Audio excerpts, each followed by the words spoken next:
Hi mga kamamaso. Gusto ko lang po i-inform sa inyo na nag-cross na si Candy sa Rainbow. Kaninang madaling araw.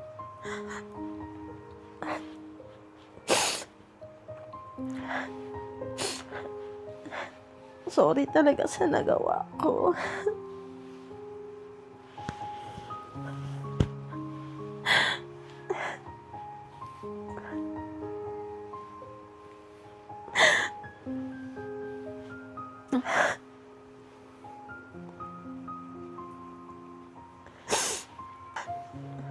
Patawarin niyo po ako kasi nagkamali ako.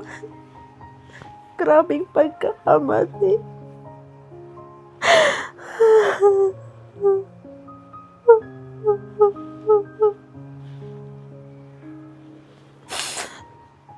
Bakit wala sa isip ko na may karamdaman pala si Candy na hindi siya okay? Bakit ko pina-anti-rabies? Kasi kung hindi ko siya pina-anti-rabies, baka nadagdagan pa yung buhay niya. Alam ko naman na mawawala si Candy. Darating yung time na mawawala siya sa akin kasi hindi siya healthy. Kaya kung napapansin nyo nung una na dinala ko si Candy dito, hindi talaga siya active, hindi siya nakipaglaro, tahimik lang siya.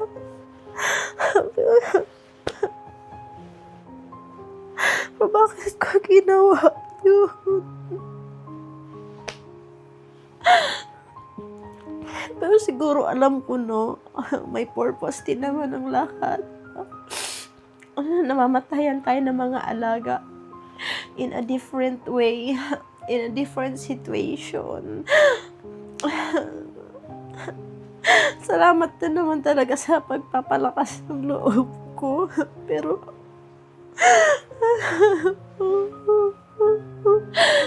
kaya napakalaking lesson talaga ito ang nangyari sa akin.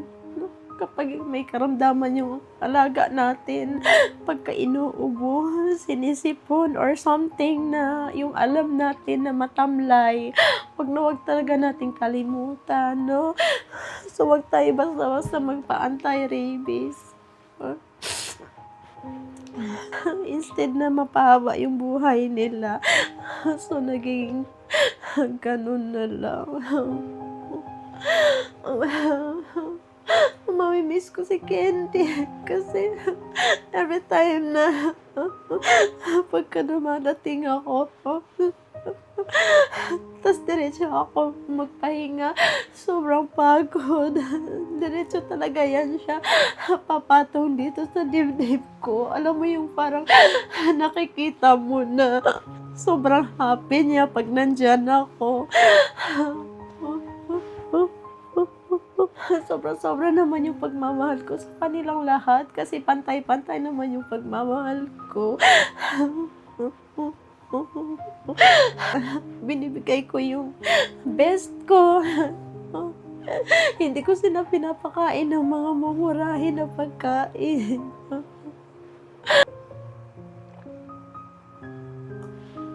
Baka yun isa yung sa way na kung paano siya kukunin ni Lord sa akin.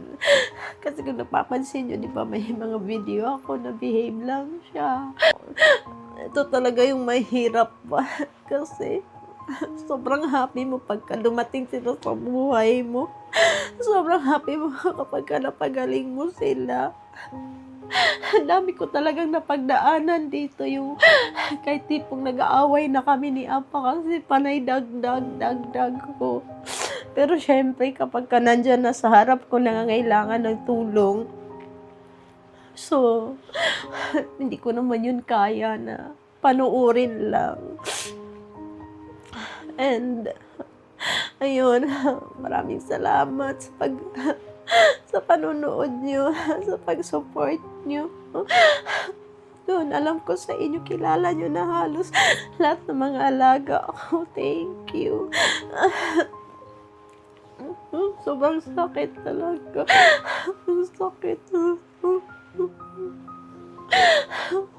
Alam mo yun, kasi yung kahit pagod na pagod ka, inaalala mo sila. Sila yung priority mo. Kahit ikaw, nagugutom ka na, napapagod. Kahit may sakit ako, siniservisyohan ko sila. Kaya yung buhay talaga natin, no? Ay, yung buhay nila, katulad lang din sa atin ng mga tao. Hiram lang. So, bakit kasi ganito talaga kasakit kapag mawala na sila sa atin? Although sabihin mo, may mga pusa tayo, pero syempre, iba talaga din yung presensya nung isa, dahil bawat isa, iba-iba ng ugali. Si Candy ko, siya yung bunso ko, sobrang bait.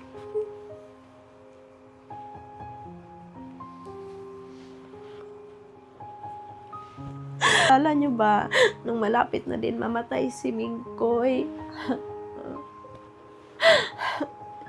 bigla kaming nagkita ni Barn.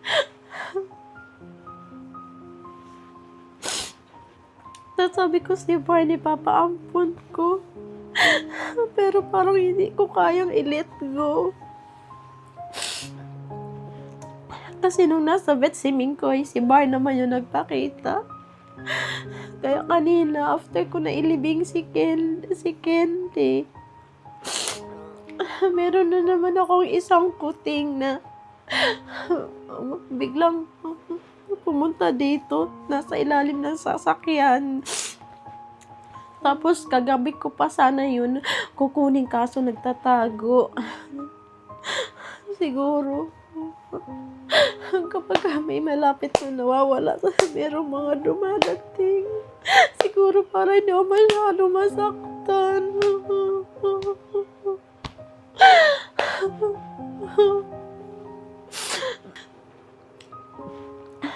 Dinala ko siya dito. And pero hayaan niyo muna ako magluksa. Sakit ng nararamdaman ko. Sobrang sakit. Kaya please, huwag niyong gayahin yung ginawa ko. Para hindi kayo matulad sa akin. Pag alam niyo yung sino yung mahina, huwag niyo na lang ipabakuna.